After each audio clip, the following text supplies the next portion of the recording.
Hi, and welcome back to Focal Point AFR Talk. Brian Fisher is my name. One of the things that we are about here at the American Family Association and AFR Talk is encouraging spiritual awakening in America. I don't think there's anybody in America, anybody that's a man or woman of faith does not believe that we are in serious need of renewal and awakening and revival. And we saw the results of that poll from Rasmussen that 54% of the American people do feel connected, 34% very strongly connected to their church. They feel more connected to their church body than to any other organization in society. Sports leagues, theater groups, charitable groups, political parties, they feel more attached to their faith community than any other place in society. So that is tremendously good news, because that means that there is tinder, there is fuel to work with for the gospel to blaze once again across the landscape of America. But obviously there is much work that needs to be done. And here with us to help break some of this down is Dr. Rod Mesteller. He's with Heart Cry for Revival. Remember, there's going to be a great training seminar coming up at the Billy Graham Training Center later this spring, and perhaps Rod can tell us a little bit about that. Dr. Rod Mesteller with Heart Cry. He is leading the Joseph Willis Institute at Louisiana College. Dr. Mesteller, thanks for being with us, and welcome to Focal Point with Brian Fisher. Hey, thank you, Brian. It's good to be here. I'm, as you might be able to hear, I'm trying to take care of a couple of grandkids. All of a sudden, it happened that they came in on me right now. But well, those are the anyway. those are the sounds of life. We love that. This is the American Family Association. We're all about family. We think grandkids are great, so we'll just consider that sort of sound effects for what we're doing here. Oh, good, Brian. I appreciate that. I tell you, I'm convinced. I was listening to what you said, that America's in deep, deep, deep trouble, and anyone with any spiritual insight knows that. And without a spiritual revival and then awakening in our nation, we don't have any hope.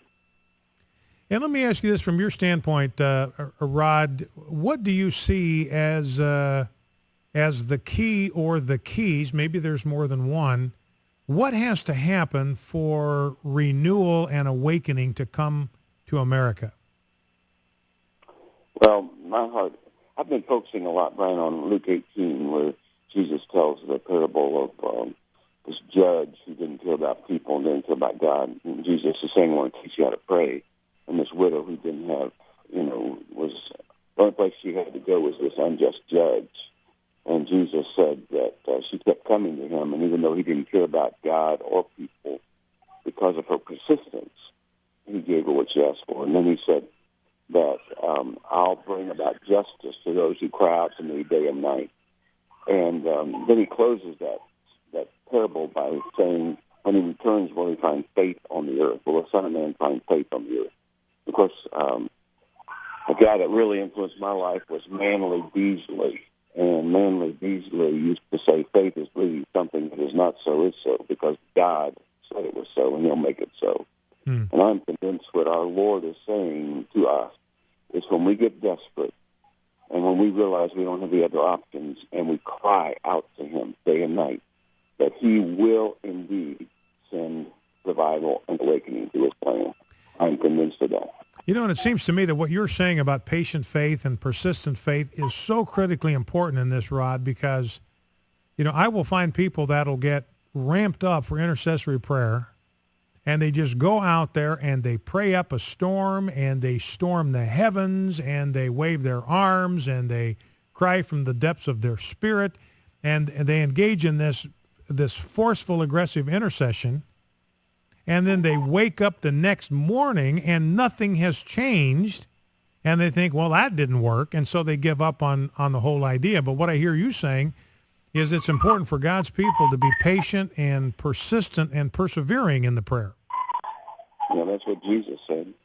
He said, I'll answer the prayers of those who cry out to me day and night, and the indication is over a long period of time. And basically what I see in that passage is that he is saying, if you have other options than me, then go for it. And I think that's one of the problems of the church. We think a Bible study will fix it, or a program will fix it, or some kind of emphasis will fix it.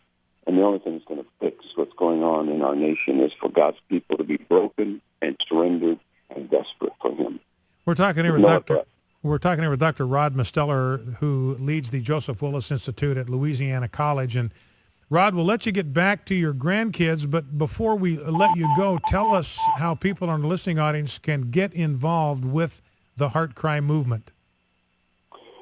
The Heart Cry movement is they can go online and go to heartcry.com, and it is going to take place at the Billy Graham Training Center on April the 21st.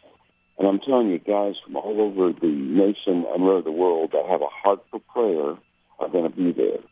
And there's going to be great training, but even more than that, I believe that this group coming together, a passionate, Brian Paulus from Life Action, Butts, who's the prayer chairman for our nation, and several other guys. I tell you, a guy named Sammy Kippett, who's a great man of God. Many, many folks are going to be there. To Glenn Shepard, who are going to call us to prayer, and we are going to pray, but then we're going to leave from there trying to unite this nation in prayer. Well, that's great news, and I appreciate you taking time, Rod, away from your grandkids. I want you to enjoy the rest of your afternoon with them, and thank you for taking some time to be with us, talking here with Dr. Rod Misteller of the Heart Cry movement. You can get more information by going to heartcry4revival.org, heartcry4revival.org. And as Rod was saying, there is a Heart Cry for Revival conference co-sponsored by the AFA. It's going to be at the Billy Graham Training Center, April 22 to 25. That's at the Cove in Asheville, North Carolina. Absolutely spectacular conference grounds. So if Revival Awakening is on your heart, go to heartcry4revival.org to get more information about how you can become a part of bringing spiritual awakening back to the United States. Well, Dr. Rod Misteller, thank you so much for taking time to be with us, and God bless you and your family. Thank you, Brian. That's Dr. Rod Misteller of the Heart Cry movement, enjoying an afternoon with his grandkids. That is terrific. That's Signs of Life, and that's a reminder that that's why we do this. We're doing this for the next generation and the generation that comes after them. Folks that are at my stage in life, we're going to make it. Whatever happens, we're gonna make it. But I'm concerned about my children who are in their late 20s and early 30s. They've got an entire life ahead of them. They hope to have children someday. They've got what are we leaving behind for not only our children, but for their children and the children of our children's children? That's what motivates us, and that's what ought to be our concern. I want to get into some of this sequester business here.